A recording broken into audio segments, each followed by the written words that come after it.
নমস্কার বন্ধুরা, আশা করি আপনারা সবাই ভালো আছেন। আমরা সবাই ভালো আছি। তো বন্ধুরা দেখুন, আজকে নিয়ে এসেছি কিন্তু একটা বিশেষ একটা খাবার, যেটা কিনা গরমে সবারই খাওয়া উচিত। পেট ঠান্ডা থাকতে এবং হাড় মজবুত রাখতে কিন্তু এই খাবারটা বিশেষ একটা উপকারী একটি খাবার। তো দেখুন, এখানে সাবুদানা আমি নিয়েছি। এখানে 100 গ্রাম সাবুদানা আমি এখানে নিয়েছি। তো এটাকে প্রথমে ভালোভাবে পরিষ্কার করে ধুয়ে নেব, 2-3 ধোয়া দিয়ে নেব।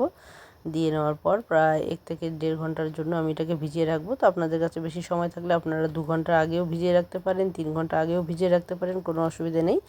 যতটা সময় আপনারা ভিজিয়ে রাখবেন তত তাড়াতাড়ি এটা রান্নাটাও হয়ে যায়। তো দেখতে পাচ্ছেন, এখন এটা ভালো করে আমি একটুখানি হাত দিয়ে কষলে নিয়ে এটাকে 2-3 ধুয়ে নিচ্ছি। এটা যেহেতু প্যাকেটে পরিষ্কারই দেখা যায়, পরিষ্কারই থাকে, তবুও এটা ধুয়ে নেওয়াটাই ভালো।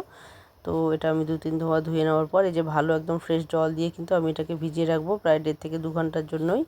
তো দেখুন, তো এটা ভিজিয়ে রাখলে কিন্তু অনেকটা এটা বড় বড় দানাগুলো হয়ে যায়।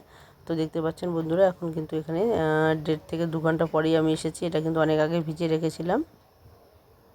তো বন্ধুরা দেখুন, এখন 1.5 থেকে 2 ঘন্টা পরেই আমি কিন্তু চলে এসেছি। আর এখন দানাগুলো কিন্তু বেশ বড় বড় হয়েছে। আর এখন দেখুন, যতটুকু আমি রান্না করব ঠিক ততটুকুই নেব। তো এখনই কিন্তু আমি পুরোটাই রান্না করব না, যে যখন খাবে তখনই এটা কিন্তু রান্না করা যায়। 2-3 মিনিটের জন্যই কিন্তু এটা হয়ে যায় ফটাফট। তো এটা গরমা গরমে একটু উষ্ণ উষ্ণ গরম খেতেই ভালো লাগে। তো অবশ্যই চেষ্টা করবেন যে যখনই খাবেন তখনই এটা বানিয়ে দিতে, তাহলেই দেখবেন এটা খেতে ভালো লাগবে। একদম ঠান্ডা হলেও খেতে ভালো লাগে না, একটু উষ্ণ উষ্ণ খেতেই ভালো লাগবে। তো বন্ধুরা দেখুন, এখানে আমি 1.5 বাটি জল দিয়েছি, কারণ এটা কিন্তু আর বেশিক্ষণ সময় লাগবে না রান্না করতে। এটা 2-3 মিনিটের মধ্যেই কিন্তু রান্নাটা হয়ে যায়। তো এখন আমি এই যে 1 হাতা নিচ্ছি এখানে। তো এরকম 1 হাতায় আমি এখানে রান্না করব। 1 হাতায় কিন্তু রান্না করলে এটা বেশ ঘন হয়ে যাবে। তো এখানে যে বাটিতে আমি নামিয়ে নেব সেই বাটি দিয়ে কিন্তু 1.5 বাটি পরিমাণ জল আমি এখানে দিয়ে দিয়েছি। তো একটু পাতলা করেই নেব, যাতে বাচ্চারাও খেতে পারে খুব সহজে। তো এটা আপনারা ছোট বড় সবাই কিন্তু খেতে পারেন। এই সাবুদানার কিন্তু অনেক উপকারিতা আছে। তো বন্ধুরা দেখুন, এটা কিন্তু যখন একদম পুরোপুরি কিন্তু সেদ্ধ হয়ে যাবে, এটা একটা স্টিল কালার হয়ে যাবে, মানে জলের যেরকম কালার, ঠিক সাবুদানার সেই সাদা কালার থেকে কিন্তু সেরকমই কালার চলে আসবে। তো এখানে দেখুন, জলটা গরম হওয়া মাত্রই কিন্তু হয়ে গেছে। যেহেতু এখানে 1.5 থেকে 2 ঘন্টার মতো ভেজানো ছিল, তাই কিন্তু হয়ে গেছে। আর আপনারা চাইলে কিন্তু এটা জলের পরিবর্তে দুধ দিয়েও জাল করে নিতে পারেন। তো এটা কিন্তু আমি এটা জল দিয়ে জাল করে নিয়েছি, আর দুধটা আমি পরে মিশিয়ে নিচ্ছি। তো দেখুন, এখানে 2-3 চামচের মতো আমি এখানে নিয়েছি গুঁড়ো দুধ। তো আপনারা চাইলে গরুর দুধও দিতে পারেন। তো এটা গুঁড়ো দুধ দিয়ে আমি এটা মিশিয়ে নিচ্ছি। তো যেহেতু এখনকার গরুর দুধটা আমাদের এখানে ঠিক ভালো পাওয়া যায় না, তো যার জন্যই আমরা একটু মানে বাচ্চাদেরকে এড়িয়েই চলি গরুর দুধ থেকে। তো পাউডার দুধটা মানে আমুল দুধটাই খাওয়ানোর চেষ্টা করি। তো দেখুন, এখানে কিন্তু জলটা ফুটানো মাত্রই কিন্তু এটা প্রায় সেদ্ধ হয়েই এসেছে। বেশি সময় লাগে না। যখন দেখবেন এরকম স্টিল কালার হয়ে এসেছে, তখন এখানে আপনারা চিনি দিতে পারেন। চিনি দিয়ে এটাকে ভালোভাবে মিশিয়ে নিতে পারেন, কিংবা এটা নামিয়ে নিয়েও কিন্তু চিনি দিতে পারেন। তো বন্ধুরা দেখুন, এটা কিন্তু হয়ে গেছে। এখন আমি এটা নামিয়ে নেব। আর দুধটা কিন্তু রেডি করে নিয়েছি। তো এখন আমি এখানে দুধটা দিব না পুরোপুরি। তো যতটুকু খাবে সেইটুকুর মধ্যে কিন্তু দুধটা দিয়ে আমি মিশিয়ে নিয়ে সেটা পরিবেশন করব। তো গরমে পেট ঠান্ডা রাখতে কিন্তু আপনারা অবশ্যই এটা খেতে ভুলবেন না। এখন গরমের সিজন চলছে, সবারই বাড়ি বাড়ি কিন্তু পেট খারাপ হয়েই থাকে। তো অবশ্যই বলবো, যদি এরকম কারো পেট খারাপ হয়ে থাকে তো অবশ্যই আপনারা কিন্তু এই সাবুদানাটা খেতে ভুলবেন না। তো যদি পেট খারাপ হয়ে থাকে তাহলে কিন্তু দুধ না দেওয়াটাই ভালো। দুধ ছাড়াই আপনারা শুধু এরকম পাতলা জাল করে খেয়ে নেবেন চিনি আর লবণ দিয়ে, তাহলেই দেখবেন আপনাদের কিন্তু খুব উপকারী লাগবে।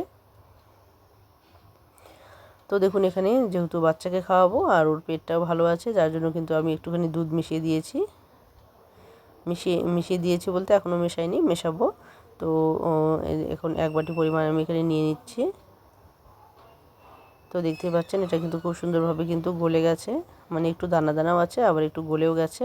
তো যদি আপনারা দানা দানা খেতে চান তাহলে কিন্তু এখানে যখনই দেখবেন স্টিল কালার হয়ে গেছে, তখনই কিন্তু আপনারা এখানে চিনি দিয়ে দেবেন, তাহলে কিন্তু আর গলবে না, যদি দানা দানা খেতে চান। আর যদি মনে করেন যে এরকম একটু গলা গলা খাবেন, তাহলে কিন্তু আপনারা চিনিটা আগেই দেবেন না, কারণ চিনিটা দিয়ে দিলে কিন্তু পরে আর গলতে চাইবে না। তো অবশ্যই আপনারা চেষ্টা করবেন, যদি দেখেন যে হয়ে গেছে সেদ্ধটা, তখন আপনারা চিনি দিয়ে দেবেন। তো বন্ধুরা দেখুন, এখন আমি এখানে দুধটা মিশিয়ে দিয়েছি বাটিতে, যেহেতু আমি এই বাটিতে খাওয়াবো।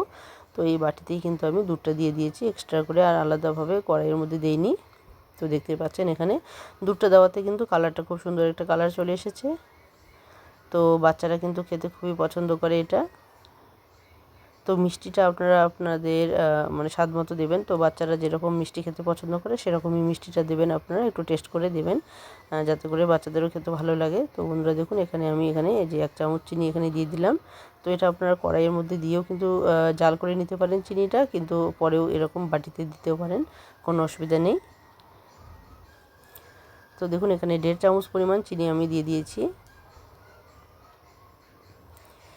তো বাচ্চাদেরকে কিন্তু আপনারা মানে যেরকম মিষ্টি খাওয়াতে অভ্যস্ত করবেন সেরকমই তারা মিষ্টি খেতে অভ্যস্ত হবে। যদি বেশি মিষ্টি চড়া মিষ্টি খাওয়ান তাহলে সেটাতেই অভ্যস্ত হবে, আর যদি একটু কম মিষ্টি খাওয়ান তাহলে কিন্তু ছোটো থেকে তারা সেটাতেই অভ্যস্ত হয়ে যাবে। তো বন্ধুরা দেখতেই পাচ্ছেন এখানে কিন্তু চিনিটাও গলে গেছে যেহেতু এটা গরম। আর এখন আমি এখানে কয়েকটা কাজু দানা ছড়িয়ে দিচ্ছি। তো এখন আমি এটা পরিবেশন করব। তো আমার এই রেসিপিটা আপনাদের কেমন লাগলো অবশ্যই কমেন্ট করতে ভুলবেন না। আর যে সমস্ত বন্ধুরা শুরু থেকে শেষ অবধি সঙ্গে আছেন সবাইকে অসংখ্য অসংখ্য ধন্যবাদ। আর নতুন বন্ধুরা যারা এখনও বন্ধু হননি তারা অবশ্যই বন্ধু হয়ে পাশে থাকবেন, আর লাইক দিতে ভুলবেন না। আর বেশি বেশি করে বন্ধুবান্ধবদের মধ্যে শেয়ার করে দিন যাতে গরমে প্রত্যেকে এটা খেতে পারেন।